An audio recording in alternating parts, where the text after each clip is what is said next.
ሰበር ዜና ህወሓት ሙሉ በሙሉ ከፕሪቶሪያ ስምምነት መውጣቱን አወጀ። ራሱን ህወሓት እያለ የሚጠራው የቀድሞው ህወሓት ክፋይ ከፕሪቶሪያው ስምምነት ሙሉ በሙሉ በማፈንገጥ ከጦርነቱ በፊት የነበረውን ስርዓት መመለሱን አስታውቋል። ከሚያዝያ 7 ቀን 2018 ዓ.ም ጀምሮ ነባር ምክር ቤትና መንግስት ይመለስ በሚል ሲያደርግ የነበረውን እንቅስቃሴ በመቀጠል ደብረጽዮን ገብረ ሚካኤልን መልሶ ፕሬዝዳንት አድርጎ በመሾም ቋጭቷል። ህወሓት የሰሜን ዕዝን በማጥቃትና በተደጋጋሚ ወደ አማራና አፋር ክልሎች በመግባት ያካሄዳቸው ጦርነቶች በፕሪቶሪያ የሰላም ስምምነት መቋጨታቸው የሚታወስ ነው። በፕሪቶሪያው ስምምነት ህወሓት ያካሄደውን ህገወጥ ምርጫ መሰረዙንና ጊዜያዊ አስተዳደሩ ከፌዴራል መንግስቱና ሌሎችም በክልሉ ከሚንቀሳቀሱ ኃይሎች ጋር በጥምረት እንዲመሰረት፣ ሰራዊቱም ትጥቅ እንዲያስረክብና እንዲበተን ተስማምቶ ነበር።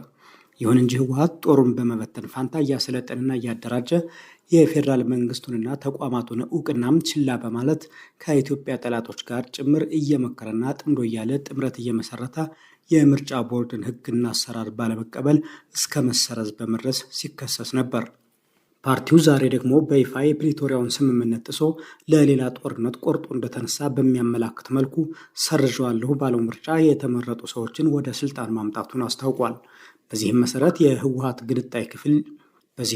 የህወሓትን ግንጣይ ክፍል ይዘው ክልሉን እያመሱ ያሉት አካላት ደብረጽዮን ገብረ ሚካኤልን የክልሉ ርዕሰ መስተዳድር አድርገናል እያሉ ነው። የህገወጡ ምርጫ ውጤት የሆነው ምክር ቤትም ወይዘሮ ኪሮስ ሀጎስና ወይዘሮ ምህረት በርሃን አፈጉባኤና ምክትል አፈጉባኤ አድርጎ እንደመረጥ አስታውቋል። የትግራይ ክልል ጊዜያዊ አስተዳደር ፕሬዝዳንት ሌተናል ጀነራል ታደሰ ወረደ ህወሓት እየተከተለ ያለው አጥፊ መንገድ መሆኑን ከቀናት በፊት በሰጡት ቃለ ምልልስ ተናግረው ነበር። እኔ የማስረክበው ነገር የለም፣ መረካከብ በሚባል አርቲፊሻል ጨዋታ ውስጥ አልገባም። ይህ አጥፊ አካሄድ ተገቢ እንዳልሆነ እየገለጽኩ ነው። የለም በዛ መንገድ እንሄዳለን ካሉ ግን እንደፈለጉ ያድርጉ በማለት ሌተናል ጀነራል ታደሰ ወረደ ተናግረው እንደነበር ይታወሳል። በእነ ደብረጽዮን ነጣቂ ቡድን ወደ ስልጣን መምጣት ምክንያት ከትናንት ምሽት ጀምሮ በፕሬዝዳንት ጽሕፈት ቤቱና ምክር ቤቱ ዙሪያ ያሉ መንገዶች ታጥረው ለተሽከርካሪ እንቅስቃሴ ዝግ ተደርገዋል። ፕሬዝዳንት ታደሰ ወረደ እስከ ትናንት ሚያዝያ 26 2018 ዓ.ም በጽሕፈት ቤታቸው የካቢኔ ስብሰባ በመጥራት መግለጫ በማውጣት ላይ ነበሩ። ዛሬ ግን ወደ ጽሕፈት ቤታቸው ስለ መግባት አለመግባታቸው የታወቀ ነገር የለም። በእርግጥም ዛሬ ወደ ጽሕፈት ቤታቸው ባይገቡም ብሔራዊ በዓል መሆኑ በምክንያትነት ሊጠቀስ ይችላል። ይህ በእንዲህ እንዳለ ከጥቅምት 24 ቀን 2015 ዓ.ም ጀምሮ የፕሪቶሪያ ስምምነት በኋላ ዛሬ ሚያዝያ 27 2018 ዓ.ም ከረፋዱ 4 ሰዓት ከ25 የውጊያ ጀት በመቀሌ ሰማይ መታየቱን አስተያየት ሰጪዎች ገልጸዋል።